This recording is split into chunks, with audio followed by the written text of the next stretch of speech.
তোমাদের বিএড এর ক্ষেত্রে ফার্স্ট সেমিস্টার, সেকেন্ড সেমিস্টার এবং থার্ড সেমিস্টার। এখন তোমরা থার্ড সেমিস্টারে আছো, তোমরা জানো প্রতি সেমিস্টার 500 মার্কস করে হয়। এই 500 মার্কসের মধ্যে আমাদের বিএড এর থার্ড সেমিস্টারটা কিভাবে ডিস্ট্রিবিউশন আছে সেটা আমাদেরকে জানতে হবে।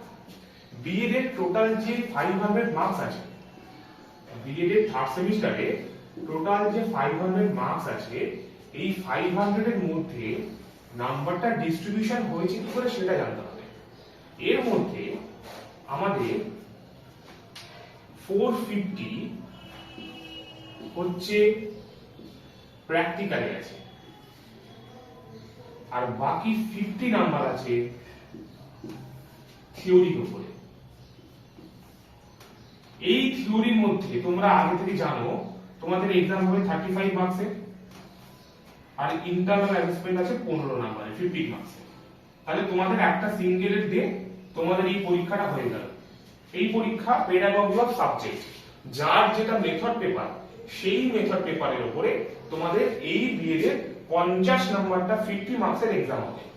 তার মধ্যে 50 নাম্বারের 15 নাম্বারের ইন্টারনাল অ্যাসেসমেন্ট, যেটা তোমরা আগের সেমিস্টারগুলোতে করেছো, আর বাকি যে 35 নাম্বার আছে 35 মার্কস আছে, এই 35 মার্কসটা হচ্ছে তোমাদের থিওরি পেপার হবে, যেটা 1.5 ঘন্টার একদিনের পরীক্ষা। আর বাকি যে 450 নাম্বার 450 আছে, এই 450টা কিন্তু পুরোটাই প্র্যাকটিক্যালের উপরে। তোমাদের যে স্কুল ইন্টার্নশিপ থাকে, সেই স্কুল ইন্টার্নশিপের উপরে কিছু নাম্বার আছে, এবং এই স্কুল ইন্টার্নশিপের উপর বেস্ড করে আমাদেরকে যে কটা খাতা বানাতে হবে সেটা আমাদেরকে জানতে হবে। এই 450টাকে আমরা আজকে হাইলাইট করব। এই যে 450 হচ্ছে, এই 450 এর মধ্যে আমাদেরকে কটা খাতা বানাতে হচ্ছে প্র্যাকটিক্যালের জন্য সেটা আমাদেরকে থার্ড সেমিস্টারে জানতে হবে। আমাদেরকে থার্ড সেমিস্টারের জন্য প্রথম যে গুরুত্বপূর্ণ খাতাটা সেটা হচ্ছে learning design 60 LD। Method subject অনুযায়ী আলাদা আলাদা, যার যেটা মেথড সাবজেক্ট মেথড ওয়াইজ আলাদা আলাদা।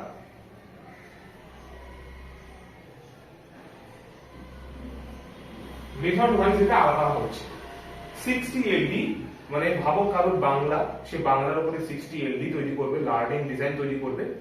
কারোর হয়তো কম্পিউটার সায়েন্স, ভাবো কারোর কমার্স, কারোর philosophy, psychology, sociology, anything, any subject, যার যেটা মেথড পেপার, সেই মেথড পেপারের উপরে তোমাদেরকে এই 60 LDটা তৈরি করতে হচ্ছে। তাহলে এটা হয়ে গেল 60খানা LD। এই 60খানা LD পরে আমাদেরকে আর কি বানাতে হবে? এই 60খানা LD সাপেক্ষে আমাদেরকে 60খানা LD হয়ে গেল, তার সাথে আমাদেরকে আর একটা ওয়ান সিঙ্গেল LD বানাতে হবে, যেটা আমরা ফাইনাল টিচিং, মানে যেদিন স্কুলে রিপ্রেজেন্ট করব, আমি নিজেকে রিপ্রেজেন্ট করব, স্কুলকে রিপ্রেজেন্ট করব, কলেজকে রিপ্রেজেন্ট করব, একটা স্কুলে যখন বাচ্চাদেরকে আমরা পড়াবো, সেই পড়ানোর সময় আমরা যখন যে বিষয়টার উপর পড়াবো, সেই বিষয়টার উপরে একটা আলাদা আমাকে সিঙ্গেল LD প্রিপারেশন করে রাখতে হবে। এই সিঙ্গেল LDটা হচ্ছে আমার ফাইনাল টিচিং হবে।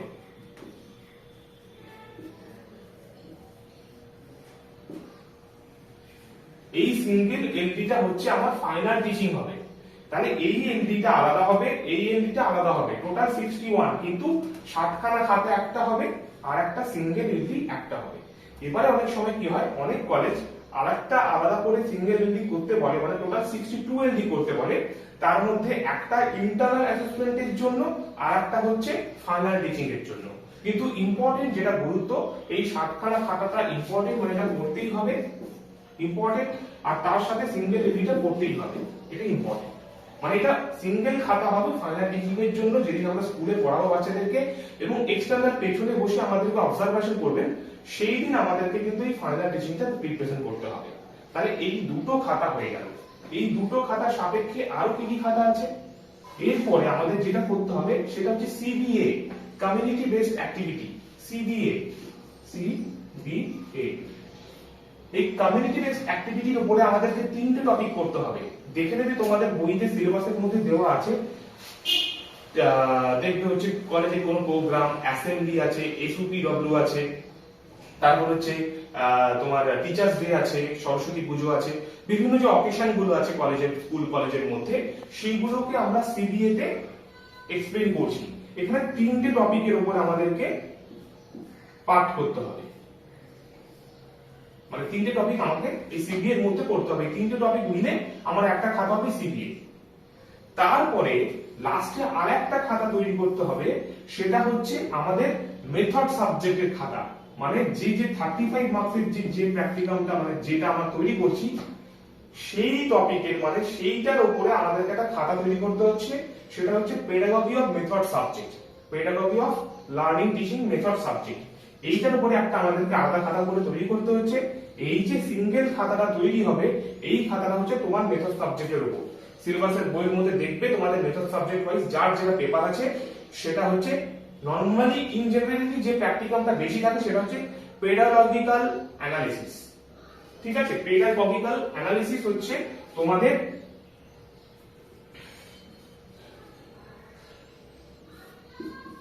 এটা তোমাদের হচ্ছে লাস্ট যে প্র্যাকটিকালটা থাকে সেইটা হচ্ছে তোমাদের এই প্র্যাকটিকালটার উপর তৈরি করতে হয়, যেটা হচ্ছে পেডাগজিক্যাল অ্যানালিসিস, যেটা তোমাদেরকে এই লাস্ট যেটা পেপার সেটার উপরে প্র্যাকটিকালটা তৈরি করতে হবে। মানে টোটাল আমাদের ফার্স্ট সেমিস্টারে কটা খাতা হলো, টোটাল আমাদের 60 এলডি খাতা তৈরি হয়ে গেল, একটা ফাইনাল টিচিং এর খাতা তৈরি হয়ে গেল, একটা কমিউনিটি বেসড অ্যাক্টিভিটির খাতা তৈরি হয়ে গেল, আর একটা আমাদের মেথড সাবজেক্টের যে সিঙ্গেল প্র্যাকটিকামটা সেটার উপর একটা প্র্যাকটিকাম আমাদের রেডি হয়ে গেল। পেডাগজিক্যাল অ্যানালিসিস হচ্ছে তোমার এটা টপিক হয় সাধারণত। তাহলে এই যে চারটে টপিক, এই চারটে হচ্ছে এই 450 নম্বরের খাতা। এই 60 খানা এলডি মোটামুটি অ্যাপ্রক্স পেজ হবে তোমার 250 থেকে 300। এইটা সিঙ্গেল, এটা হলো 10 পেজের মধ্যে হয়ে গেল। এইটা তোমার অ্যাপ্রক্স 50টা পেজের মধ্যে থাকবে, আর এইটা হচ্ছে তোমার অ্যাপ্রক্স ওই 20 থেকে 30টা পেজের মধ্যে থাকবে। এটা হচ্ছে টোটাল এই প্র্যাকটিকাল থার্ড সেমিস্টারে। এই থার্ড সেমিস্টারের প্র্যাকটিকামটা ভালো করে দেখে নাও। ফার্স্ট সেমিস্টার এই থার্ড সেমিস্টারে তোমাদের 60 খানা লার্নিং ডিজাইন, একখানা সিঙ্গেল লার্নিং ডিজাইন যেটা রিপ্রেজেন্ট করবে স্কুলে, একখানা সিবিএ কমিউনিটি বেসড অ্যাক্টিভিটি যার মধ্যে তিনটে ফাইল আছে, মানে 1 2 3 তিনটে টপিকের উপর করতে হবে, আর লাস্টে থাকবে তোমার মেথড সাবজেক্ট পেডাগজিক্যাল অ্যানালিসিস এর উপর একটা প্র্যাকটিকাল। এই টোটাল চারটে নিয়ে তোমাদের হচ্ছে 450, এবং এর মধ্যে কিছু ইন্টারনাল আছে কিছু এক্সটার্নাল আছে, সেটা তোমার সিলেবাসের মধ্যে দেওয়াই আছে, সেটা একটু ফলো আপ করে নেবে, সেটা পরিষ্কার ভাবে বুঝে দেওয়া আছে কি কি করতে হবে ওটা।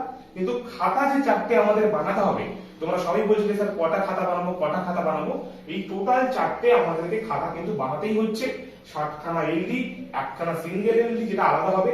এবার অনেক সময় কেউ মনে করতে পারবে স্যার 60 খানা এলডি আর এটা টপিক কি আলাদা আলাদা হবে? এই যে 60 খানা টপিক, এই টপিকের মধ্যে ভাবো তুমি কোনো একটা টপিক খুব ভালোভাবে করেছো, সেই টপিকটাকে তুমি ফাইনাল এলডিতে ঢুকিয়ে দিতে পারো। মানে তোমার এই 60 খানার মধ্যে যে কোনো একটা বেজে তুমি সিঙ্গেল এলডিতে জয়েন করে দিতে পারো, মানে একখানা এলডি তোমাকে আরেকটা এক্সট্রা লিখতে হচ্ছে, সেটা করতে পারো, বা এই 60 খানার বাইরে একটা নতুন টপিক তুমি সেটা এক্সপ্লেন করতে পারো। এর মধ্যে আরেকটা যেটা জানার বিষয় সেটা হচ্ছে এই যে 60 খানা টপিক আর ফাইনাল যে টিচিং এর মধ্যে কিছু টিএলএম তৈরি করতে হয়। টিএলএম টিচিং লার্নিং মেটেরিয়াল, এই টিএলএম হচ্ছে চার্ট পেপার বানাতে হয়, এরকম ক্যালেন্ডারের মধ্যে দেখতে হয় চার্ট পেপার। এই চার্ট পেপার মিনিমাম প্রতিটা 60 খানা এলডি এগেইনস্টে মিনিমাম 6 থেকে 7 খানা আমাকে টিএলএম কিন্তু বানাতে হবে। আমি আবার বললাম যে 60 খানা এলডি তৈরি করছি, সেই এলডির মধ্যে থেকে 6 থেকে 7 খানা কিন্তু টিএলএম আমাকে বানাতেই হবে। আর তার জন্য আর একটা যেটা আছে সেটা হচ্ছে আর একখানা মডেল, আর একখানা মডেল বানাতে হবে, যেটা সোলার পেপার বা বিভিন্ন বক্সের মাধ্যমে অনেকে সাজায় মেথড সাবজেক্টের জন্য একটা মডেল। তার মানে কি, একটা হচ্ছে 6 থেকে 7 খানা একটা টিএলএম আর একখানা হচ্ছে মডেল, এটা কিন্তু তোমাদেরকে বানাতেই হচ্ছে। এইটা বানানোর পরে আর একটা যেটা করতে হবে, যেটা তোমরা যে ফাইনাল যেদিন পড়াবে সেই পড়ানোর জন্য যে টপিকটা তোমরা সিলেক্ট করছো সেই টপিকের উপরে ফাইনাল যে টিচিং হবে, ফাইনাল টিচিং এর জন্য তোমাদেরকে একখানা থেকে দুখানা টিএলএম তৈরি করতে হবে। যেদিন ফাইনাল টিচিং, যেদিন স্কুলে ফাইনাল লেকচারের কাছে পড়াবে, সেইটার জন্য তোমাদেরকে 1 থেকে 2 খানা টিএলএম তৈরি করতে হবে। তার মানে এইটা 60 খানার জন্য 6 থেকে 7 খানা তৈরি করে রাখবে, আর ফাইনাল যে টিচিংটা হচ্ছে তার জন্য একখানা তোমার 1 খানা থেকে 2 খানা টিএলএম, আর এই ফাইনাল টিচিং এর জন্য 1 খানা থেকে 2 খানা মডেল তৈরি করতে হবে। এই 60 খানার জন্য আলাদা করে কোনো মডেল দিতে হবে না, এই ফাইনাল টিচিং এর জন্য একটা কিন্তু মডেল অবশ্যই বানাতে হবে, দুটো যদি না বানাতে পারো একটা কিন্তু মডেল অবশ্যই বানাতে হবে, আর একটা অন্তত টিএম অবশ্যই বানাতে হবে। ঠিক আছে, তাহলে এই হচ্ছে টোটাল থার্ড সেমিস্টারের প্র্যাকটিক্যাল ওরিয়েন্টেড জব তোমার। Thank you.